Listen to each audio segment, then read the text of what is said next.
So congratulations, Nicole, to you and your teammates and to Coach Matthew Rhodes on winning the state title. We now move to the men's state championship. Ken, some commentators are saying that you've won 3 out of 4 possible trophies. I believe it's 5 out of 6, isn't it? We'd like to think so, Walter. We take into account the Hudson Cup up north, and for me, one of the most important one was the Launceston City Cup, where we beat Gladesville in the final from New South Wales, who are currently playing in the finals in New South Wales. So for me, that was a great victory. Now, Devonport started off strongly, had a couple of close chances there, Ken, but then your new English recruit came up with the goods. His first touch in Tasmanian football, and he scored. We've liked the look of him in training, Walter. He looks sharp and bright and lively, and he's got a good spirit about him. So, you know, it was easy to give him a game in this match.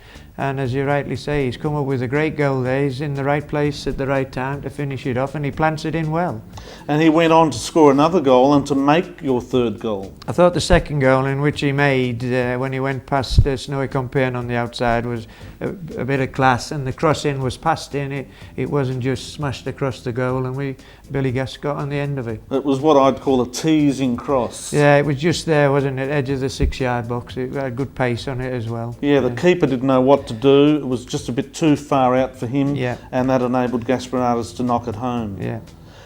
You were never really troubled, were you, Ken? No, I don't think so. The only difference for me from this game to last week's game was with Snowy Compane playing, they could go from back to front very long. And so we had to defend a little bit deeper, and that created a bit more space in midfield for the knockdowns, the second balls, which Devonport is strong at. They're strong at getting on those balls. But in general play, I thought we controlled it quite well, and for me, the 3 goals were quality. Nicole, that's 2 state titles for southern teams in. Yeah, it's very good, and it shows probably our dominance down here, so it's very good for southern soccer. So it'll be very interesting in the next couple of weeks when the North-South. North play the South in the men's and the women's. I'm sure that they will have quite a few good games coming up, very competitive. Are your players looking forward to those representative games? Yeah, Ken? I think we've got quite a few in contention for, a game. There's a few of them in the training squad, so hopefully they can cement a place in the side and equip themselves well.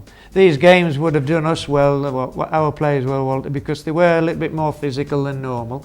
And as Brett said the other week on the show, that we perhaps weren't as a physical side, but I think we showed quite well against Devonport that we can be physical, we can match it as well. And Ken, you kept faith in your second string goalkeeper, Sam Criver, because of his height, and he didn't let you down. Yeah, I thought his handling was good last week from the aerial attack, and he was a little bit down with the flu and missed training on Thursday, but he passed himself fit on Saturday, so I was confident in his ability. What did Mark Moncur think about that? He seemed to have accepted that quite professionally. Very professional. He wasn't happy, but he took it on the shoulder, and he'll be back next year to try and gain his place. Well, this shows the strength of your squad, doesn't it? They combine well as a unit, they hold together, there's no dissension. No, we've had a terrific team effort this year to get all these trophies, to win them. We've had a massive turnover in players. I thought it was a brilliant win, Walter. They obviously came with a greater spirit this time, Devonport, and made it tough for us. There was an aerial threat, and McKenna could play higher up the ground today because of the service from Snowy from the back. He goes from back to front very quickly, very long, so that was a problem for us, a challenge for us. But I thought overall we managed to win the game and win it well. The result doesn't show a better performance, but I think if you've seen both games, you would 100% agree the boys at least turned up tonight. To be quite honest, they probably created 2 chances to be up 2-0, and we created a lot more clear-cut chances. Okay, Nicole, so what's the future for Nelson? The future for Nelson is, at the moment, an unsure and unclear one, Walter. The dynasty might be coming to an end with us losing quite a few players and also not having a Div 1 side, so we haven't got the youth coming through. But hopefully we can stick together and have a good season next year.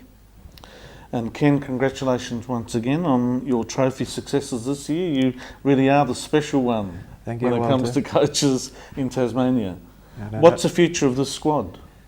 Well, I would like to think it will stay together and accept the challenge of trying to win the trophies at next season as well. I would like to think the 2010 is a big year for South Hobart, so I would like to think this squad could stay together and go on and win the treble 3 times. It's their centenary year, isn't it? That's correct, yes. So will you be staying with the club? That's the question everyone is asking.